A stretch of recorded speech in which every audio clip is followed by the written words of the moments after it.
Let me tell you about a fish that came back from the dead. On December 22nd, 1938, Marjorie Courtney Latimer walked the docks of East London in South Africa. She was the curator of a local museum, and one of her regular duties was to inspect any fish that were brought in by local trawlers. And that day, something strange caught her eye. She saw a beautiful blue fin, almost iridescent, in a pile of the day's catch.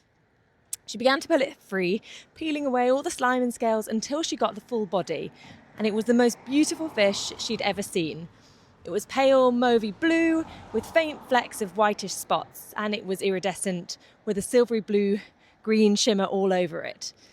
It was covered in hard scales, and it had 4 limb-like fins and a strange puppy-like tail. She knew she had to take it. So she took it, and she somehow persuaded a taxi driver to haul it back to the museum. And there she looked through all of her reference books, but she didn't find any matches. The chairman of her museum brushed it off, and he said it was nothing more than a rock cod, and left for his holiday. It was December 22nd, so everyone was heading away for Christmas. But Marjorie knew better. She knew, though, that it needed to stay fresh because she'd just caught it.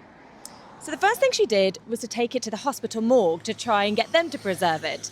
But they wouldn't, unsurprisingly. In the end, after trying a few different things, she had no other option but to taxidermy it, so she preserved the skin and got rid of the organs. Now, she sent a letter and a sketch of the fish to J.L.B. Smith. He was an ichthyologist in Grahamstown, and he wrote back immediately, super excited. And when he finally came to see the specimen a few months later, he couldn't believe what he saw. It was really a coelacanth. This fish was thought to have gone extinct with the dinosaurs over 66 million years ago, and it had just reappeared in a pile of bycatch.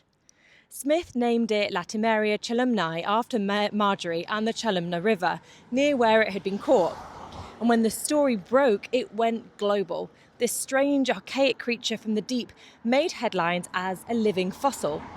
But in the Comoros Islands, where a second specimen had been found in 1952, locals had long known this fish. They called it gombessa, catching it occasionally on night fishing trips. Now, to Western science, it was a ghost returned from extinction, but to the people of the Comoros, it was just another fish. 2 species are alive today, and they're still adapting and still keeping to the depths of the ocean. A fossil, it turned out, was never gone. It was just hiding.